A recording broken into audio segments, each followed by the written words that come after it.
करने के बाद प्रयास की चर्चा उधर ही चली गई। कपिल देव भगवान गर्भ में आते हैं, माता देवहूति प्रसन्न होती हैं, कर्दम महर्षि प्रसन्न होते हैं, ठाकुर जी महाराज प्रकट होते हैं, बड़ी प्रसन्नता होती है, माता देवहूति कर्दम महर्षि प्रसन्न होते हैं, लालन पालन में मन लग जाता है, कन्याओं का ब्याह हो जाता है। मैया और बाबा के साथ में कपिल देव महर्षि कपिल भगवान लीला करते हैं। एक दिन कपिल नारायण भगवान बैठे हुए थे, कर्दम महर्षि आए और आ करके भगवान से कहते हैं आपको छोड़ करके जाने की इच्छा तो नहीं है, पर पहले हमने वचन दे दिया है कि एक पुत्र हो जाएगा तो हम घर छोड़ करके संन्यास ग्रहण करेंगे, हमारी मिथ्या ना हो जाए, इसलिए अब हम संन्यास लेंगे। कर्दम महर्षि ने कपिल भगवान से अनुमति ली और वहीं से वन के लिए प्रस्थान कर गए। माता देवहूति से भी अनुमति लिया, चले गए। माता देवहूति और कपिल नारायण भगवान आश्रम में विराजते हैं। एक दिन मैया देवहूति आती हैं और आ करके पितरि प्रस्थिते रण्याम मातु प्रिय चिकीर्षया तस्मिन् बिंदुसरे वत्सीत भगवान कपिला किल। भगवान कपिल नारायण बिंदु सरोवर के समीप में माता जी के साथ निवास कर रहे हैं। अब मैया आती हैं और आ करके मैया जितनी इंद्रियाएं हैं प्रत्येक इंद्रियों का नाम ले करके संसार में किसी भी इंद्रिय को कोई भी व्यक्ति संतुष्ट करना चाहे तो वो संतुष्ट नहीं कर सकता है। जिन इंद्रियों को जितना उनके भोग्य पदार्थ दोगे उनकी उतनी ही और लालसा, इंद्रियां भले नष्ट हो जावे, आँख भले कमजोर हो जावे, पर अच्छी चीज रोशनी भले कम हो जाए पर अच्छी देखने की लालसा नहीं खत्म होगी। चाहे भले शुगर का रोग हो जावे पर मीठा खाने का मन बंद नहीं होगा। तो ऐसी इंद्रियों की भर्त्सना करती हैं देवहूति और ठाकुर जी से कहती हैं कि आप हमारे पुत्र तो हो, और हम ये जानती हैं कि आप श्रीमन नारायण के अवतार होते हैं। तम गता हम शरणम शरण्यम, मैं तुम्हारी शरण में आई हुई और नमामि सद्धर्म विदाम वरिष्ठा। आप जो धर्म को जानते हैं, जितने लोग भी संसार में धर्म को जानते हैं, उन जानने वालों में आप सर्वश्रेष्ठ हैं। माँ अपने बेटे से कहे, ज्ञान में कोई छोटा बड़ा नहीं होता, पर मैया भी इस बात को जानती है। और आजकल की माताएं, काल का पैदा हुआ और हमारे सामने ज्ञान बखार रहा है। अच्छी बात कोई भी कहे तो उसको स्वीकार कर लेना। तो भगवान और कपिल से मैया देवहूति अध्यात्म ज्ञान की चर्चा करती है। तो भगवान कपिल देव भी कहते हैं योगा आध्यात्मिका पुंसाम मतो निश्रेयसाय में अत्यंतो परितिर्यत्र दुखस्य च सुखस्य च। देखो, अध्यात्म जो है मनुष्यों के लिए निश्रेयस मतलब मोक्ष के मार्ग के लिए, दुख दूर करने के लिए नहीं है। तो इसलिए दुख से दूर होना है, ऐसा ना छो करके आत्म कल्याण के लिए, निश्रेयस के मार्ग के लिए अध्यात्म की ओर प्रवृत्त होना चाहिए। ज्ञान वैराग युक्तेन भक्ति युक्तेन चात्मना, ज्ञान से और वैराग्य से युक्त हो और फिर भक्ति से युक्त हो करके परिपश्यत उदासीन प्रकृति चाह औजसा। देखो, संसार की कोई वस्तु और पदार्थ नष्ट होने वाली नहीं है, पर ज्ञान और वैराग्य से इन सब वस्तु और पदार्थ के प्रति उदासीन हो जाना है। और फिर भगवान की तरफ सम्मुख हो जाते हैं। तो करना क्या है? कहते हैं कि देखो, भगवान के जो भक्त हैं उन भक्तों के समीप उनका संग करना चाहिए। कौन भगवान के भक्त हैं? तो श्री कपिल देव जी महाराज कहते हैं, तितिक्षवा कारुणिका सुहृदा सर्वदेहिना। कहते जो तितिक्षु हैं, तितिक्षु का मतलब होता है थोड़ी सी भूख लगी तो भूख से व्याकुल होकर के बिलबिलावे ना। भूख से, चोट से, धूप से, वर्षा से, जो प्रकृति के परिणाम हैं, उन परिणामों से व्याकुल होकर के व्यक्ति आर्द्र न हो जाए, थोड़ा स्थिर रहे, धैर्य धारण करे, प्रकृति के उत्पातों को सहन करने की क्षमता को तितिक्षवा कहते हैं, कारुणिका। संसार में जितने जीव हैं उनके प्रति करुणा हो। सुहृदा सर्वदेहिना, जो भी मनुष्य से लेकर के पशु पक्षी तक जितने भी हैं सबके प्रति सुहृद हो। अजात शत्रुवा, किसी के प्रति शत्रु की भावना न हो, शांता अशांत हो जाए। बहुत ज्यादा चंचल भी होना ठीक नहीं है। कहते हैं कि ऐसे जो साधु होते हैं, साधवा साधु भूषण, ऐसे जिनकी वृत्ति हो जाती है वो साधुओं में शिरोमणि होते हैं। कहते हैं मयि अनन्य भावेन भगवन् भक्तिं कुर्वन्ति ये दृढ़ाम, मुझ में अनन्य होकर के। देखो, भक्ति अनन्य, दूसरा ना हो गए। भगवान की भी भक्ति करो और भी सबकी भक्ति करो तो वो भक्ति कमजोर। एक अनन्य भाव से हमारी भक्ति करे। मयि अनन्य भावेन भक्तिं कुर्वन्ति ये दृढ़ाम मत्कृते त्यक्त कर्माणाः त्यक्त स्वजन बांधवा। ठाकुर जी कहते हैं कि हमारी अनन्य भक्ति करे और दृढ़ भक्ति करे। ये नहीं कि कमजोर वाली, बीच बीच में छोड़ देने वाली, ऐसी भक्ति नहीं करना।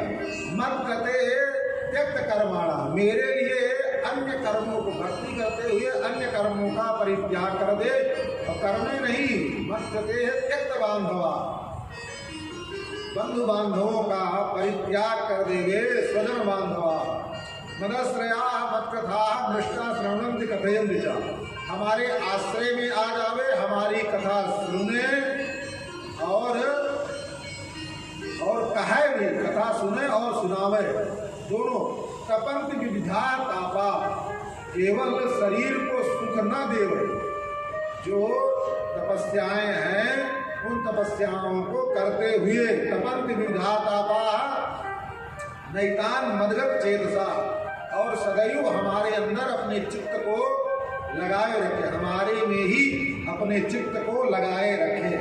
ऐसी स्थिति का एते साधवा साध्वी सर्वसंग विवर्जिता। हे साध्वी, अपनी माँ के लिए कह रहे हैं, हे माता जी, ऐसो जो साधु लोग हैं वो सर्वसंग विवर्जित हो करके मत संगस्ते श्रुते प्रार्थ्याः संग दोष हराहिते, हमारा संग करें और जो असंग है, कुसंग है, उस प्रकार उस कुसंग से सर्वथा दूर हो जाए। जो ऐसा करे वो खुद ही दूर हो जाएगा, उसको समय ही कहाँ मिलेगा कुसंग करने का। श्री कपिल देव जी महाराज ने भैया को अनेक प्रकार के अनिमित्ता भागवती भक्ति सिद्धेरपि गरीयसी। संसार में लोग अनेक प्रकार की सिद्धियों के लिए अनेक प्रकार का प्रयास करते हैं। अणिमा, लघिमा, महिमा, गरिमा, जो अष्ट सिद्धि नौ निधि हैं, इनके लिए लोग दूरदर्शन और दूर श्रवण, दूर में भी कोई बोल रहा बहुत दूर में, उसको भी सुनने की सिद्धि हो जावे, कोई बहुत दूर बैठा है यहाँ से देखने की क्षमता हो जावे।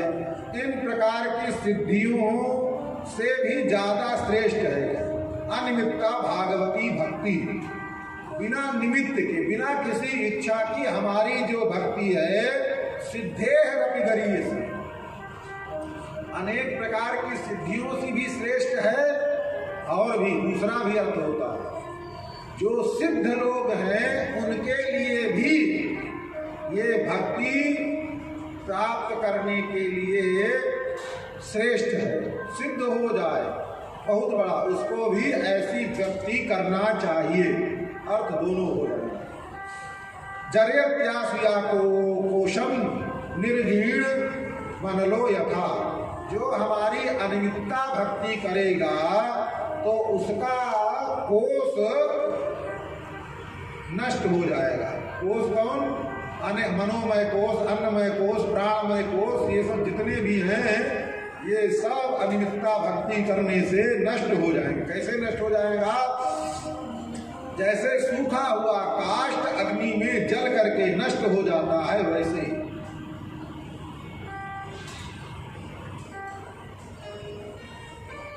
जो हमारा भक्त होता है नैकात्मता में स्पृहयन्ति केचित्, हमारा जो भक्त होता है उसके हृदय में किसी प्रकार की कोई इच्छा नहीं होती है।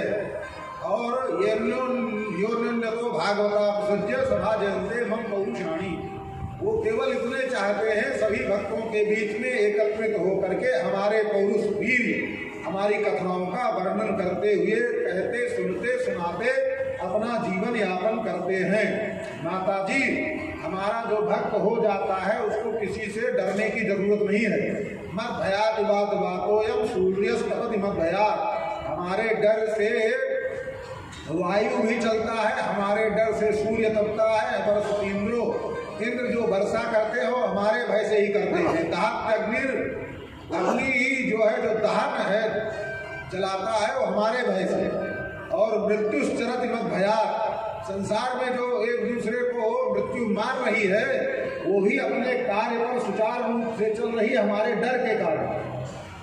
वो कोई अपने मन से काम नहीं कर रही, हमारे निर्देशानुसार। तो इसलिए डरने के ज्ञान वैराग्य युक्तेन भक्ति योगेन योगिनः क्षेमाय पाद मूलम में प्रविशन्ति कुतो भयम। अगर इस संसार से देखो मृत्यु, सूर्य, यहाँ तक कि इंद्र, सूर्य, वरुण, कुबेर जितने भी हैं सब हमारे भय से भयभीत हैं। और अगर निर्भय होना है, अभय पद को प्राप्त करना है तो क्या करें? ज्ञान वैराग्य युक्त, ज्ञान वैराग्य से युक्त हो करके भक्ति योगेन योगिनः, भक्ति योग में जुड़ जावे। और क्षेमाय पाद मूलम में सबके कल्याण का एकमात्र साधन हमारा चरण है, पाद मूल है। कहते हैं प्रविशन्त्य अकुतो भयम, अपने मन को हमारे चरण कमल में प्रवेश करा देवे। ऐसे भक्त को कहीं भी भय नहीं है, सर्वथा वो अभय हो जाएगा। ऐसे ही माता जी को कपिल देव जी महाराज फिर तत्व 24 तत्व हैं और 25वां जो मन है, और इन सब की का एक एक करके व्याख्या करके वर्णन करके सुनाते हैं। फिर प्रकृति पुरुष से विवेक और फिर उच्छेद से मोक्ष का वर्णन। जो सातों धातुएं हैं उन धातुओं आदि का वर्णन कैसे ये बनते हैं और इनकी क्या गति है, इन सब का वर्णन करके श्री विवेकी पुरुष मोक्ष को कैसे प्राप्त करते हैं उसका भी वर्णन करके सुनाते हैं। अष्टांग योग का यम, नियम, आसन, प्राणायाम, प्रत्याहार, ध्यान, धारणा, ध्यान, समाधि, इन सब का वर्णन करके सुनाते हैं। और इस सब के द्वारा संसार में इतने समझो, संसार में जितने कर्म हैं, जितनी क्रियाएं हैं, जो कुछ भी है वो सब कुछ भगवत प्राप्ति के लिए ही है। अपने अंदर जो भी गुण होवे, अच्छा हो या बुरा हो, गुण हो या दुर्गुण हो, उस सभी से केवल एकमात्र भगवान में ही लगा देना है, लग जाना है। गुण से भी दुर्गुण से गाली देने का भी मन करे तो अपने ठाकुर जी को गाली, लड़ने का भी मन होवे तो झगड़ा भी अपने ठाकुर से ही, उलाहना भी देना है तो अपने ठाकुर जी को, निंदा भी करनी है तो अपने ठाकुर जी की करो, काहे किसी दूसरे के चक्कर में पड़ोगे। किसी का दोष निकालना है तो ठाकुर जी का निकालो।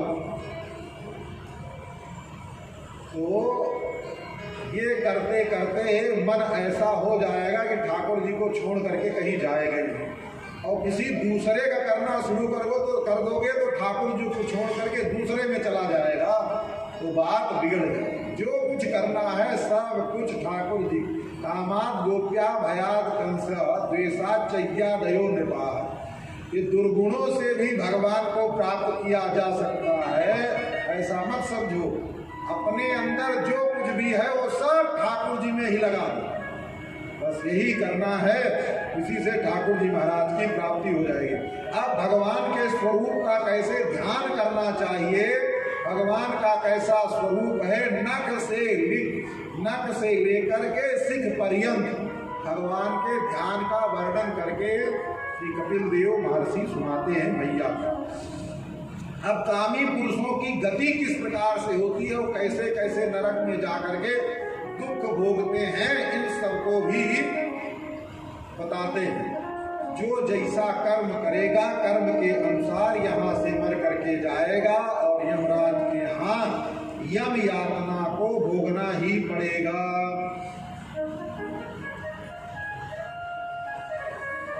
यमदूतौ तदा प्राप्तो भीमौ सर्व से क्षणो। कहते हैं मरते समय यमराज के दूत आ जाएंगे सब, बहुत भीषण है, छोटे मोटे नहीं हैं, और उनके नेत्र तो इतने कठोर हैं कि नेत्र ही देख करके आधा प्राण तो वैसे ही निकल जाता है। कहते हैं सा दृष्टा आत्रस्त हृदया सकल मूत्र विमुंचति। उनको देख करके मात्र से, देखने मात्र से हृदय एकदम तृष्ट हो जाता है, और मरते समय उस व्यक्ति का मूत्र और विष्ठा आदि छोड़ देता है, ऐसी स्थिति हो जाती है। ये जो जिनकी दुर्गति होनी होती है, मरते समय जिसको लैट्रिन पेशाब हो जावे, समझ लो कि उसकी दुर्गति, डर के मारे यमराज के दूतों से उसकी ऐसी स्थिति हो रही है। कहते हैं जो नहीं आना चाहता है, यातना दे आवृत्य, ये शरीर छूट जाता है तो महाराज ले करके किसको जाते हैं, बोले ये शरीर छूट जाता है और एक सूक्ष्म शरीर भी हो जाता है, जिसको यातना देह कहते हैं। उस यातना देह को खींच करके घसीट करके यातना देह आवृत्य पाशैर्बद्ध्वा गले बला, पास जो होता है उस पास को गले में, जैसे कुत्ते के गले में पट्टा डाल देते हैं, ऐसे पट्टा डाल करके यमराज के दूत खींच करके, जाना तो नहीं चाहता है पर जबरदस्ती ही ना यातो दीर्घमत्माना दंडम राजभटा यथा, और बड़े जोर से उसको पीट करके, डंडे से पीट करके ले जाते हैं। जैसे राजाओं के दूत लोग किसी कैदी को पकड़ करके ले जाते हैं, वैसे यमराज के दूत पकड़ करके ले जाते हैं। योजना नाम सहस्राणी नवति नव चातुना। कहते हैं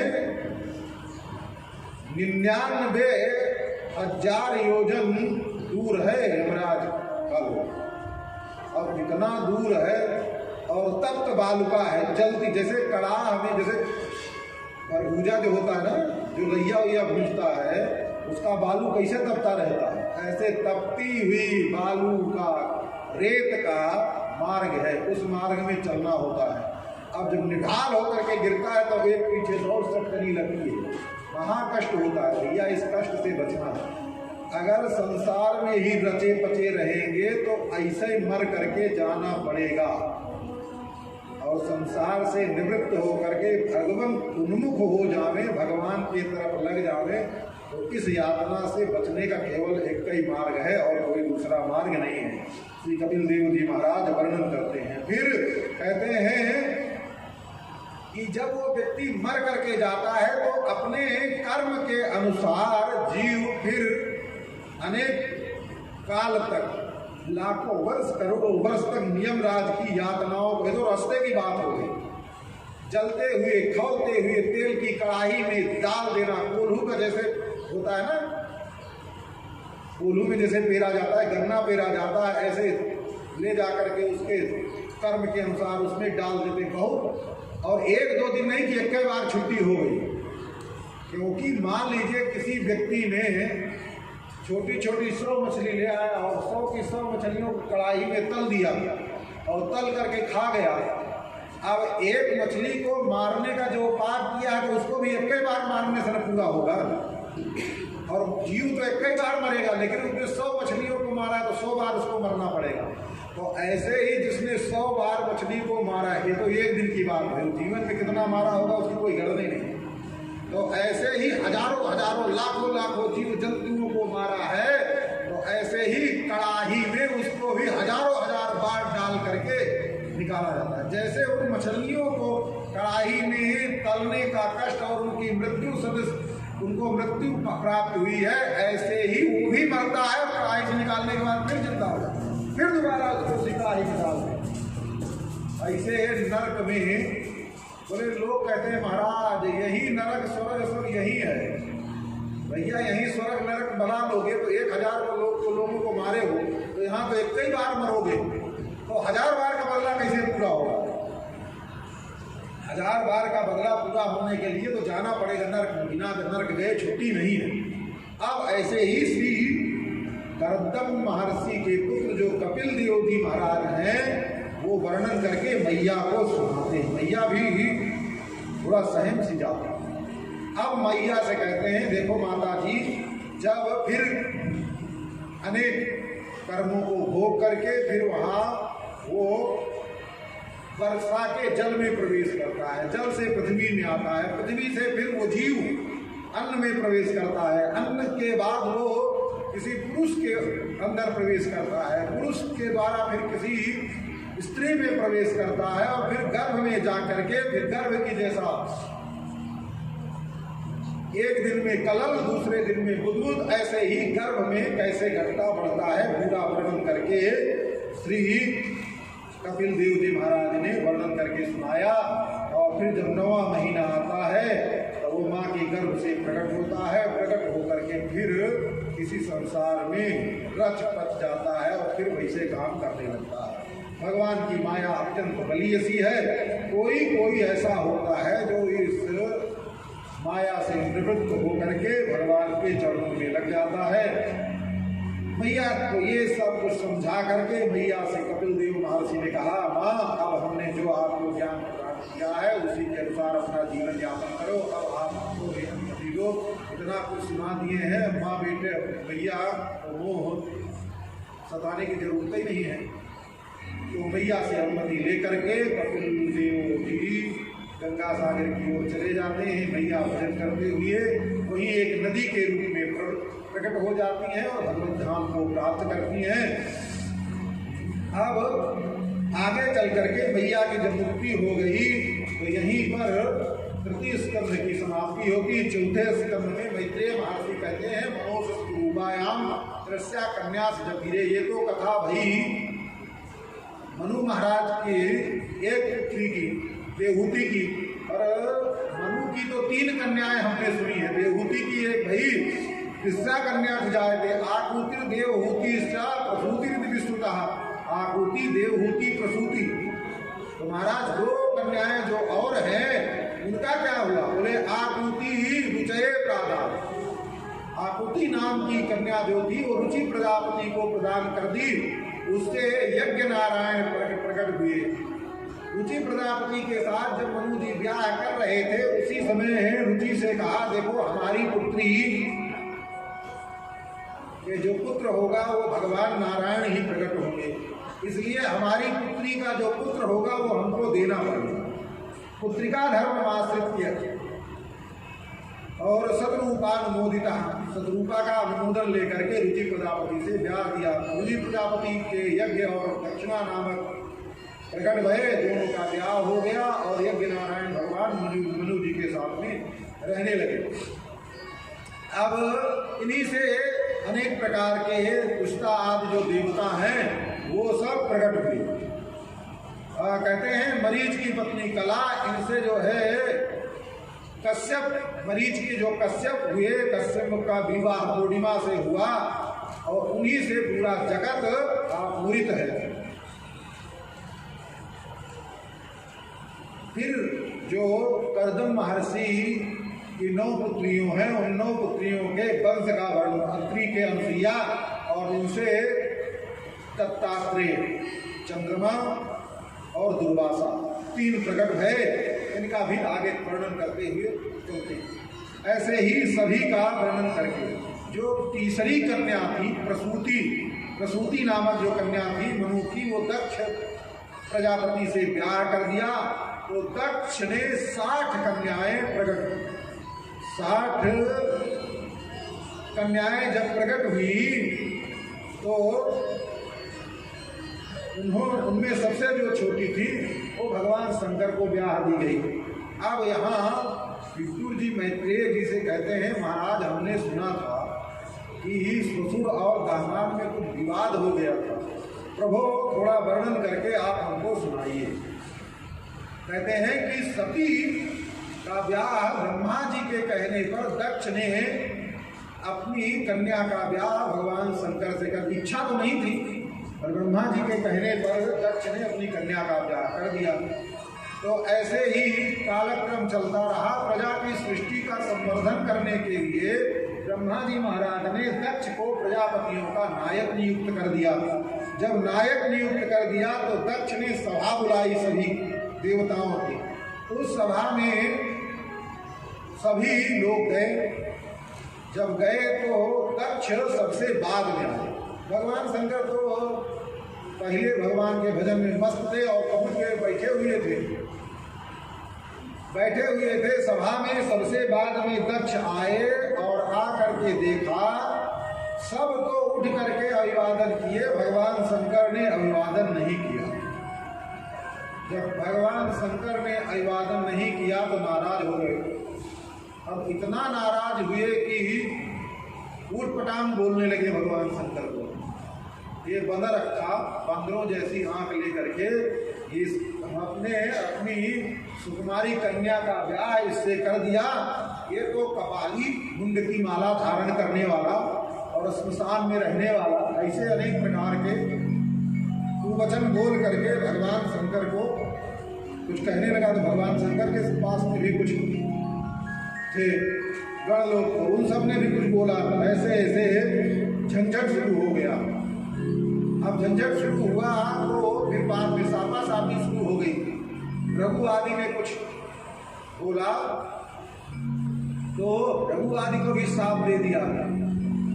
भगवान शंकर ने सोचा है तो झंझट शुरू हो गई है, चल देना चाहिए। भगवान शंकर वहाँ उठ करके चले गए। भगवान शंकर चले आए और अपने कैलाश में विराजमान होकर के भजन करने लगे। भजन करते रहे तो और वहाँ साफ जो दिया दक्ष ने ये साफ दिया कि जो यज्ञ में भाग होता है, यज्ञ में भाग आज से भगवान शंकर को नहीं मिलेगा। तब यज्ञ का भाग इनका समाप्त किया जाता है। अब कोई यज्ञ करना बंद कर दिए, सब यज्ञ ही बंद करना, कोई यज्ञ न करे। तो दक्ष ने सोचा कि हम ही सबसे पहले शुरू करें। दक्ष ने वाजपेय नामक यज्ञ शुरू किया और यज्ञ करने के लिए सबको निमंत्रण दिया। सब देवता, यक्ष, किन्नर, नाग सब जा रहे हैं यज्ञ में जा रहे हैं। तो और जा कैसे रहे हैं? सब उड़ करके कैलाश की तरफ, रास्ता भले चाहे दूसरी तरफ से रहा, और दिखाने के लिए भगवान शंकर को कैलाश की ओर से ही जा रहे हैं। कहते हैं तमागताम तत्र न कश्च नाद्रियत विमानिताम यज्ञकृतो भयंजना। अब मैया सती ने देखा कि बड़े बड़े विमान जा रहे हैं। भगवान शंकर से पूछा ये विमान कहाँ जा रहे हैं? भगवान शंकर ने कहा क्या मतलब है आपको? ये रास्ता है, जिसको आना जाना होगा आएगा जाएगा, और हर रास्ते वाले का समाचार ले, उसकी कुंडली बाँचे, क्या जरूरत? जो जैसा है आज, नहीं महाराज रोज इतने लोग नहीं जाते थे, आज कैसे विमान से इतने लोग जा रहे हैं? अरे आज जा रहे हैं तो उनकी मर्जी है, अपना क्या जा रहा है। पर कुतूहल जब उठता है हृदय में तो शांत हुए बिना मानता नहीं है। भैया भी ऐसे हो गया सती को। अंत में भगवान शंकर ने कहा देखो तुम्हारे पिताजी यज्ञ कर रहे हैं, उसी यज्ञ में सारे देवता दौड़ के जा रहे हैं। ओ महाराज हमारे पिताजी यज्ञ कर रहे हैं? बोले हाँ कर रहे हैं। हमको तो कोई सूचना नहीं आई। बोले सूचना इसलिए नहीं आई कि नाराज हमसे है इसलिए बेटी को भी बुला दिया। अरे नाराजगी हमसे ही तो हमसे रहते, कम से कम हमको नहीं बुलाया तो अपनी बेटी को तो बुला लेते। पर हमारे कारण आपसे भी नाराज हो गए। सती ने कहा कि आप हमारे पिता को नहीं जानते हैं, हमारे पिता हमसे बहुत प्रेम करते हैं, हमसे थोड़ा दूर है, इसलिए भले मन में हो और जैसे ही हम उनके सामने जाएंगे उनका सारा क्रोध समाप्त हो जाएगा। अब देवी सती बार बार जाने के लिए कहती है, भगवान शंकर रोकते हैं, मानती नहीं है सती भी। भगवान शंकर अनुमति दे देते हैं, चल देती है। अनुमति क्या देते हैं कि तुम्हारी इच्छा है तो जाओ। अब कोई कहे तुम्हारी इच्छा हो तो जाओ, तो इसका मतलब है कि अच्छी तरीके से अनुमति नहीं दी गई। सही मन से कोई अनुमति देगा, हाँ हाँ चाहिए, जरूर जाना चाहिए। और तुम्हारी इच्छा हो तो जाओ, इसका मतलब हमारा कोई अभिमत नहीं, अपनी इच्छा से जा रहे हो तो जाओ, उसके परिणाम के भोग। सती भी चली। भगवान शंकर ने कहा, जो श्रृंगी भृंगी सब थे, बोले माता जी का जो कपड़ा लगता जेवर ओवर बक्सा में रखा है, क्योंकि ब्याह हुआ था तो सब मिला था ना दहेज, वो सब बिया आदि बांसुरी आदि सब कुछ है, वो सब ले करके जाओ माता जी के पीछे पीछे। सब कोई खोपड़ी में, कोई बगल में दबाया। भगवान शंकर के तो गण भी कैसे हैं, टूटे पटान सब है, कोई अच्छे है तो है नहीं, वो सब लेकर के चले। माता जी ने सोचा कि पहले तो कुछ नाराज थे पर अब प्रसन्न हो गए, इसलिए सारी सामग्री हमारे साथ भेज दी। भगवान शंकर तो जान रहे हैं ना कि इधर सती भेंट अब ना ही तो उनकी सामग्रियाँ रहेगी तो और याद दिलाएगी, इसलिए उनकी सामग्री के साथ ही मिला कर। अब देवी सती गई पिता के यज्ञ में और वहाँ जा करके देखा तो जिससे मिली सब मुस्कुराते, व्यंग पूर्वक मुस्कुराते हुए सब भगनी मिली बहुत मुस्कुराता। ऐसे होता है, क्या किया जाए। तो केवल माँ अकेले बड़े प्रेम से मिली। माँ से मिल करके बोली पिताजी कहाँ है, तो माँ ने कहा कि जाओ पिताजी तुम्हारे यज्ञशाला की तरफ गए। वहाँ गई तो अब यज्ञशाला तो बहुत बड़ी थी, उसमें इधर उधर करके देखने लगी तो कुछ दिखा नहीं। तो अब यज्ञशाला का दर्शन करती रही। सभी देवताओं का भाग था, उसमें भगवान शंकर का कोई स्थान ना देख करके उन्होंने पूछा वहाँ के ऋत्विजों से, अध्वर्यों से, उद्गाता होता जो होते हैं यज्ञ के ब्राह्मण, उनसे सबसे पूछा भगवान शंकर का कोई स्थान क्यों नहीं है। उन्होंने कहा यज्ञ में भगवान शंकर का भाग हटा दिया गया, इसकी आज्ञा से, इसकी आज्ञा तुम्हारे पिताजी की आज्ञा से, और किसकी आज्ञा। अब सती क्रुद्ध हो गई, नाराज हो गई। जा करके पिताजी से बोला, पिताजी भी डांट लगाई। पहले सोचे कि बड़े प्रेम से पिताजी मिलेंगे और यहाँ तो पिताजी ने डांट लगाना शुरू कर दिया। अब पिता मंद मत निंदक तो ही, ऐसे पिता की मैं निंदा करती हूँ जो भगवान शंकर से विरोध कर रहे हैं। और तुमने हमारे पति से विरोध किया है, उनका भाग नष्ट किया है। अब मैं जब भगवान शंकर के वामांग में विराजूंगी और भगवान शंकर जब हमको दाक्षायणी कह करके संबोधित करेंगे तो हमारे लिए जीना मरना एक जैसा हो जाए। लेकिन तुम्हारे जैसे कुदृष्ट पिता की कन्या के रूप में हम जन्म लिए, तो तुम्हारे द्वारा दिया हुआ ये शरीर तुम्ही को समर्पित। योगाग्नि प्रकट की और वही सती ही यज्ञशाला में ही जल करके समाप्त हो। साथ में जो श्रृंगी भृंगी सब आए थे, माता जी को जलता हुआ देख करके उन्होंने यज्ञशाला में शुरू कर दिया तांडव जाना। आखिर भगवान शंकर तांडव करते हैं तो बड़का तांडव होता है, छोटा तो श्रृंगी भृंगी ही कर लेते हैं। वो अपना शुरू किए मार कुटम्बा सब इधर उधर। तो उसी समय प्रभु जी ने अग्नि में आहुति दी, उनसे देवता लोग प्रकट भये और प्रकट होकर के इन जो भगवान शंकर के गण थे सबको मार भगाया। ये भी बेचारे मार खाए तो भागे गए, जाकर के भगवान शंकर के समीप पहुंचे। भगवान शंकर को सारी बात बताई। तब तक नारद जी महाराज जी पहुंच गए। नारद जी ने जो बाकी बचा था सब नारद जी ने सुना दिया। नारद जी ने सुना तो भगवान शंकर को क्रोध आ गया। जब क्रोध आया तो भगवान शंकर ने अपनी जटा खोली और जटा खोल करके लहराई। भगवान शंकर की जटा सामान्य जटा नहीं है। भगवान शंकर का नाम है ये क्या है, व्योमकेश। व्योम कहते हैं आकाश, आकाश ही जिसके केस में समा जाए ऐसी। और वो जो चंद्रमा दिखाई देता है ना, चंद्रमा तो भगवान शंकर के मस्तक में रहता है। जटा जो जटाजूट बांधते हैं, उस जटा के एक कोने पर ही चंद्रमा स्थापित होता है। ये पूरा जो आकाश मंडल है ही भगवान शंकर की जटा। भगवान शंकर ने अपनी जटा खोली और जटा खोल करके जटा को पटकाना, शस्त्र का विधान। किसी के पास जो कृत्या होती है, जो कृत्या की साधना करते हैं, कृत्या जटा में रहती है सदैव। जब जरूरत होती है तो जटा खोल करके अनुमति दे देते हैं, तुरंत कृत्या प्रकट होती है और उसी समय उसका मरण हो जाता है। पहले होता था, अब तो कोई कोई भले हो गए, अभी भी होते हैं, कोई कोई रखते हैं, सबके पास कृत्या उत्या नहीं होती। तो भगवान शंकर तो सिद्धेश्वर है, उनके पास कौन सिद्धि की कमी। उन्होंने कृत्या तो नहीं प्रकट भई, जटा ही क्रोध में प्रकटे। तो भगवान शंकर के क्रोध ही प्रकट, जो गुण क्रोध का गुण था भगवान शंकर का, वही जटा के पटकने से वीरभद्र के रूप में प्रकट हुए। महाराज लंबा चौड़ा शरीर।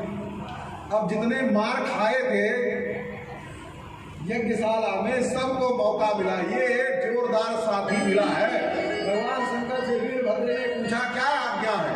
बोले दक्ष के यज्ञ में जाओ और जिन जिन ने अपराध किया है सबको दंड दो। और वीरभद्र जब पहुंचे तो जल्दी जल्दी ही भृगु जी ने सोचा कि आहुति देने तो देखो जादू टोना मंत्र शुभ हो गए, और जो शारीरिक बल होता है ना उसके आगे सब फेल हो जाता है। अरे जब मंत्र पढ़ेंगे, आहुति देंगे, विनियोग करके उसमें समय लगेगा, लेकिन कोई दमदार व्यक्ति हो, जब तक आचमन करे तब तक एक थप्पड़ मारे तो आचमन तो बदल जाएगी धीरे। ऐसे वीरभद्र दमदार आदमी थे, वो दमदार थे। जैसे ही भृगु जी ने इधर उधर किया तैसे ही दाढ़ी पकड़ करके खींच लिया, वो आत्मा करने जा रहे हैं। और दाढ़ी फटका रहे थे ना सभा में, मूछ पर ताव दे रहे थे, दाढ़ी मूछ दोनों उखाड़ दिया भृगु जी महाराज। और कुशिता नाम, वो कुशा नाम के जो देवता थे, बहुत जोर से हंस रहे थे भगवान शंकर को। जब साफ दे रहे थे दांत दिखा दिखा करके पूछा गए, वीरभद्र ददवे पूछ डाले। मित्र और मित्र नाम के देवता थे, वो भगवान को देख करके जब साथ दे रहे तो आंख खूब मटकाए थे, गए उनकी अखियां फोड़ दी। ऐसे ऐसे जो जैसा अपराध किया था उसको वैसे वैसा दंड दिए। और तब तक देखे कि वीरभद्र को दिखाई दिए दक्ष, तो दक्ष को देखा तो और क्रोध बढ़ गया, और बस महाराज बहुत बिलबिला रहे थे तो उनकी खोपड़ी को अलग किया और अलग करके खोपड़िया को ही यज्ञ कुंड में डाल दिया। लो तुमको यज्ञ करना था तो तुम्हारी खोपड़ी से ही हम पूरी यज्ञ की पूर्णाहुति कर दे रहे। नारियल से पूर्णाहुति होती है ना, नारियल जटाजूट के साथ रहता है, नारियल से पूर्णाहुति हो। तुम्हारी खोपड़ी में भी जटाजूट खूब है, उसी खोपड़ी को उखाड़ करके पूर्णाहुति ही स्वाहा कर दी।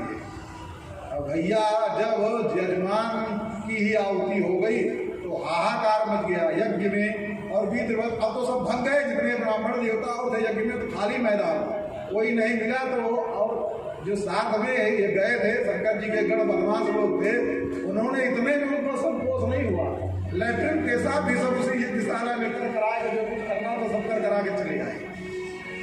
यज्ञ नष्ट हो गया और दुखी हुए सब देवता लोग गए भगवान ब्रह्मा जी के पास में। ब्रह्मा जी सबको लेकर गए शंकर जी के पास में। यज्ञ तो भगवान का स्वरूप है, यज्ञ नष्ट नहीं होना चाहिए, ऐसा कह करके भगवान शंकर ने सबको क्षमा कर दिया। आए और आ करके फिर से यज्ञ की पूर्ति करवाने के लिए जिसको जो जो कमी थी, दाढ़ी मूछ जो उखड़ी थी तो बकरे की ही दाढ़ी लगा दिया, मूछ तो लगी नहीं। और दक्ष को देखा, धड़ तो था सर नहीं था, तो बकरे का सर कटा हुआ पड़ा था, उसी को लगा दिया, तो दक्ष भी जीवित हो गए। ऐसे ऐसे जिसको जैसे था। यज्ञ जब प्रारंभ हो गया तो यज्ञ के प्रारंभ में भगवान श्री हरि प्रकट भये, और प्रकट होकर के देखो भगवान श्री हरि ने कहा हमारा ही स्वरूप यज्ञ। यज्ञ में किसी प्रकार से द्वेष और ईर्ष्या को छोड़ करके यज्ञ किया जाता है।